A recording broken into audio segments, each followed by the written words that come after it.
Hello everybody, this is News Reporter Jack reporting to you live from Harlem with the news, and today we're going to talk about we got a Wall Street too.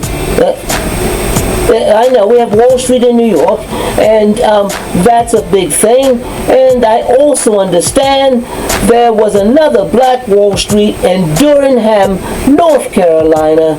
Oh, I can't believe it. Have you ever been to Durham?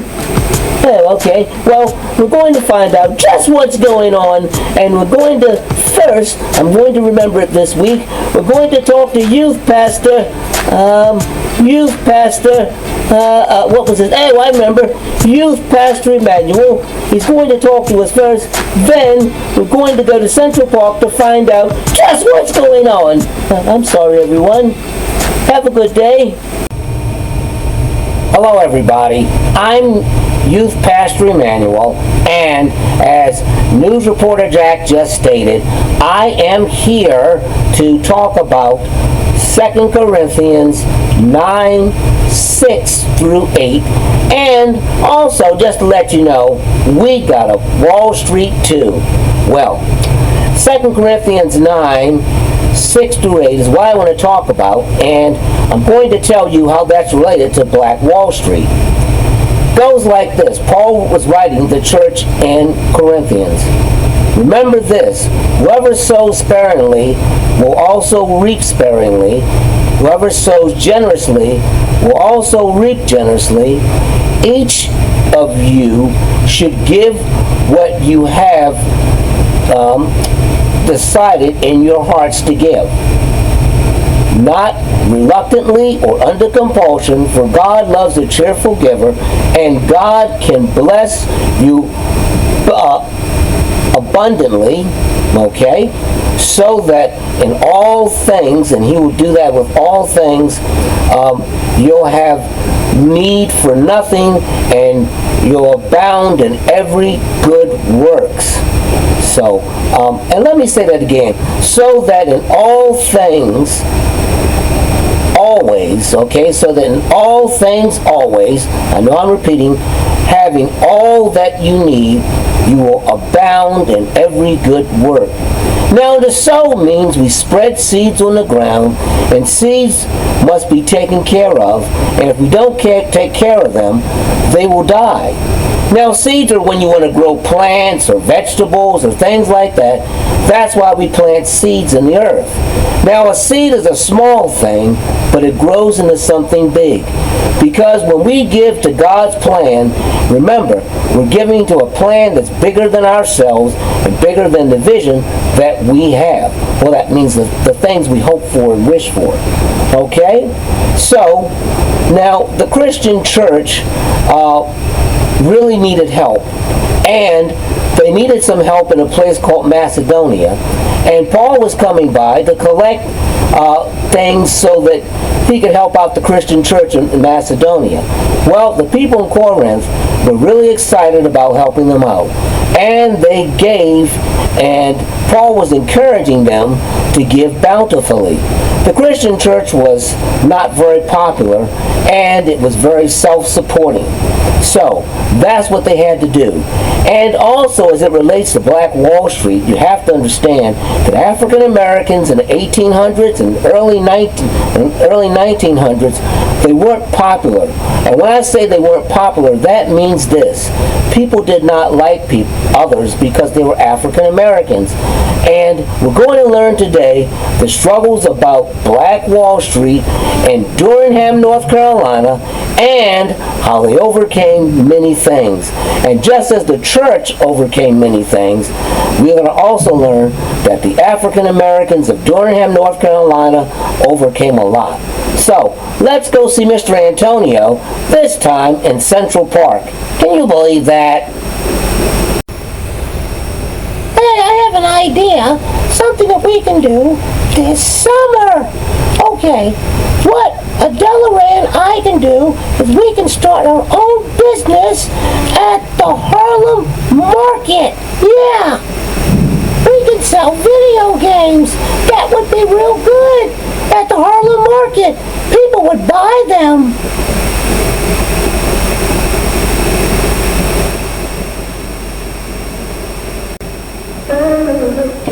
Okay, we learned about one Wall Street in Tulsa, Oklahoma, and we have to learn about another Wall Street that was in Durham, North Carolina. You guys said that you wanted to start a business, and that the lessons that you can learn here are very good, even in Tulsa. Remember, O.W. Gurley never gave up, and he kept pursuing his dream for African American independence and businesses. Well, Black Wall Street was the hub of businesses and financial services in Durham, North Carolina. During the late 1800s and early 1900s, it is located on Parish Street. It was the home of the Merchants and Farmers Bank and North Carolina Mutual during a period when disenfranchising black people and openly violating their rights was common. The black population of Durham were making strides in businesses that challenged the legitimacy of white supremacy. Black-owned businesses in Durham can be traced back to the efforts of two African-American entrepreneurs. When I say entrepreneurs, they were business owners, and they started their own business, John Merrick and Charles Spalding. This duo provided the leadership and initiative necessary for the beginning of Black Wall Street in Durham, North Carolina. Though able to increase African American wealth, Black Wall Street did not distribute this newfound wealth equally within Durham's black community. There was a community called Hayt, and it's spelled Hayt, or T-I, Hayti, and how would you pronounce it? It's like a Haiti, huh? Okay. And the region also promoted basic social reconstructing for black people, but did not contribute to the desegregation efforts. In other words, they weren't trying to segregate themselves or integrate themselves with other people. So that's a community called Hayti. We call it Hayt. Well, it's like a Hyatt, something like that. Okay? I'll keep changing the name, but I got it. Okay? So it's like Haiti. You got that? All right. Merritt was able to reach prominence in his community through long-standing friendship with Washington Duke. Originally a barber by profession, Merritt gained enough money through income and loans to open North Carolina Mutual Insurance. Mutual Life was North Carolina Mutual Life Insurance, which was later expanded to efforts by with the efforts of Charles Spalding. In 1900, when Charles Spalding became the general manager of North Carolina Mutual, it was on the brink of failure. By 1910, the company was tilted as the world's largest, let me start all over again. In 1910, the company was titled as the world's largest Negro business.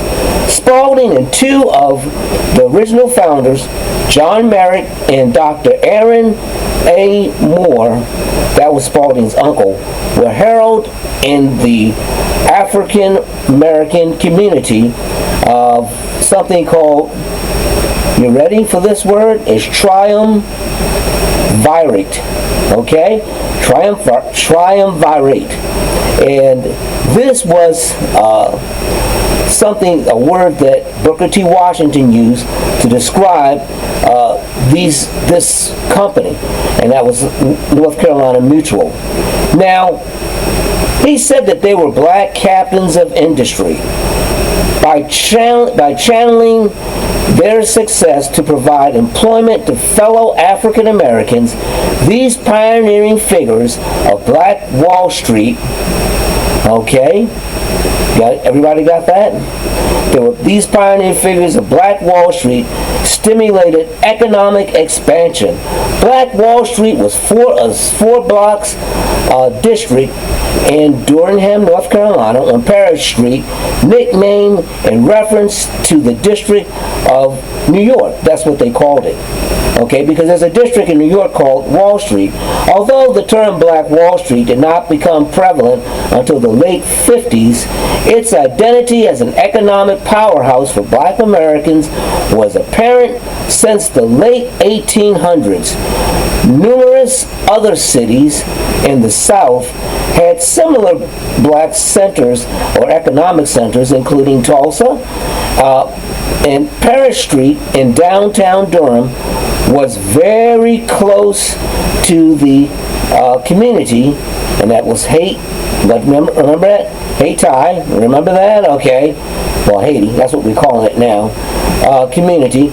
And Durham's main African American residential region. Residential region. In other words, a lot of black people live in that community. Okay? It says two areas together served as a center of black life in Durham. Clashes between whites and black communities throughout the South during this time were particularly routine occurrences, but this was generally not the case in Durham. In his visit to Durham, Booker T. Washington said, "Of all the southern cities I have visited, I found the sanest attitude of white people towards blacks. Few options, I shouldn't say opinions, but few options were available for blacks to safely place money and deposit it and everything in a bank, considering whites often banned blacks from banking there. So that's where they had the Merchants and Farmers Bank." Oh, okay, someone had a question? I see a hand raised. And we're here in Central Park too. Okay, here's my question.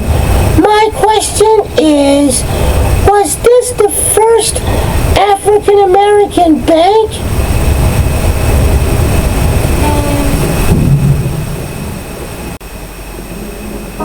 Well, Shaniqua, that's a real good question that you asked.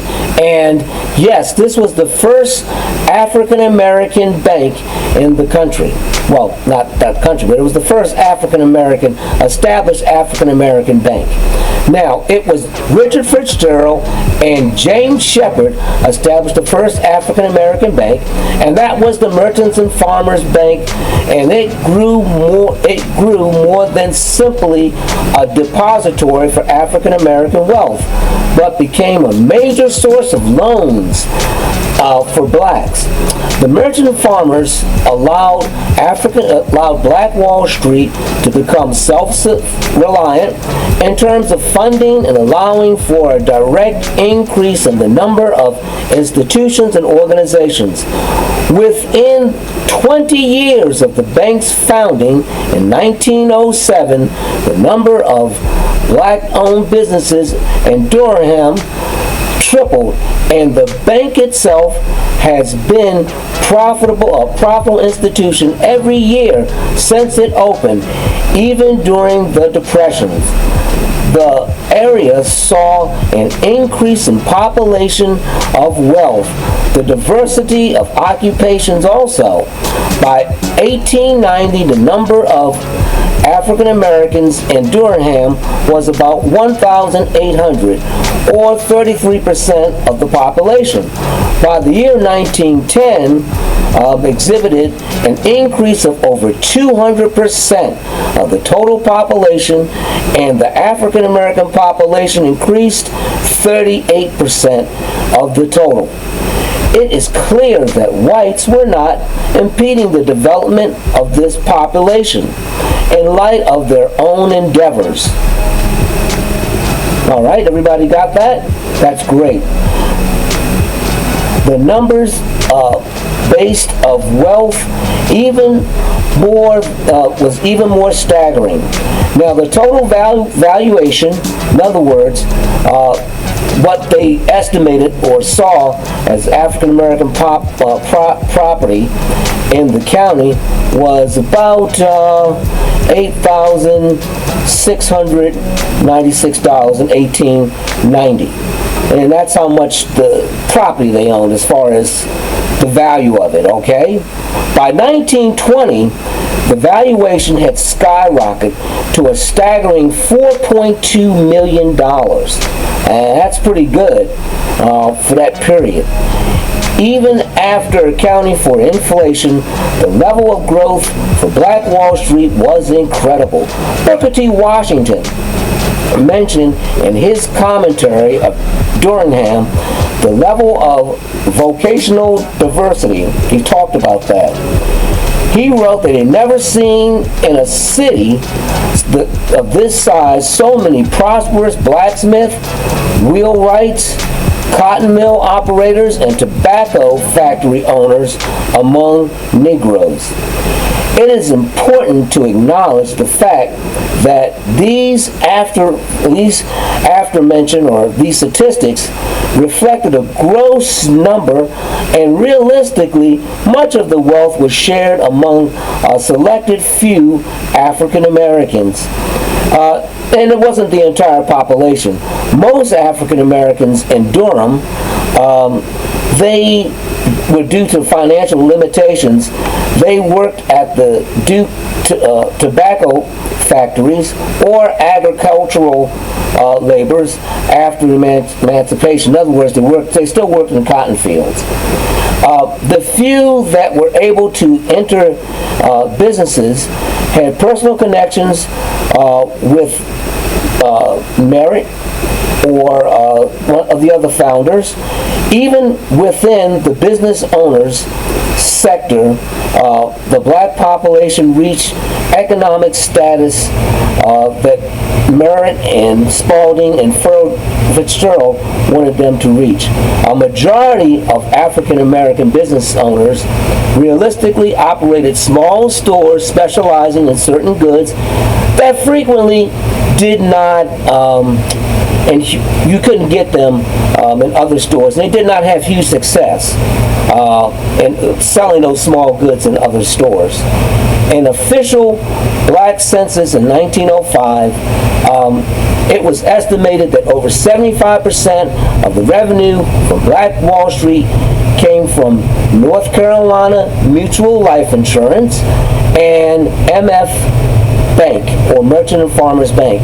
Therefore, Durham represented a unique setting for a select few black business owners, but it was not the case for the average African American. Now, that meant that not everybody did well, but quite a few people did. And Durham, North Carolina is still the home of a very vibrant black-owned business community, offering a variety of services, products from restaurants to retail shops. Okay. What happened to Calvin? Where did he go? I don't see him around here anymore. I wonder what happened to him.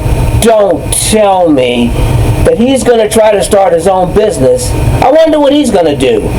Oh, I can't believe it. Okay, everybody, I'm here, as you can see, at the video store, and my hope is to start a business doing videos. Yeah, I'm going to sell Madden football. You guessed it. I'm going to be rich, just like on Black Wall Street. Start my own thing. Or maybe I can start an ice cream shop. I'm not too sure. Well, I'm going to start something. I wonder what Youth Pastor Manuel has to say. Okay, everybody. Well, we learned about Black Wall Street, but we also learned about Merchant and Farmers Bank, and we learned about North Carolina Mutual Life Company. North Carolina Mutual Life Company, life insurance company. Okay? And the reason why that's important is because they put money back into the community, and by doing that, the community was able to grow. Things got prosperous, and that's why they call that part of Durham, North Carolina, Black Wall Street. And I want you to know that when you put back into people and put back into what God's plan, God has a purpose for it. And God can grow whatever you put into it. Okay? So that's important. I want you guys to have a great week, and I'll see you again real soon. And remember, God loves a cheerful giver. And 2 Corinthians chapter 9, verses 6 through 8. Was that it? I think it was. Have a good day, everybody.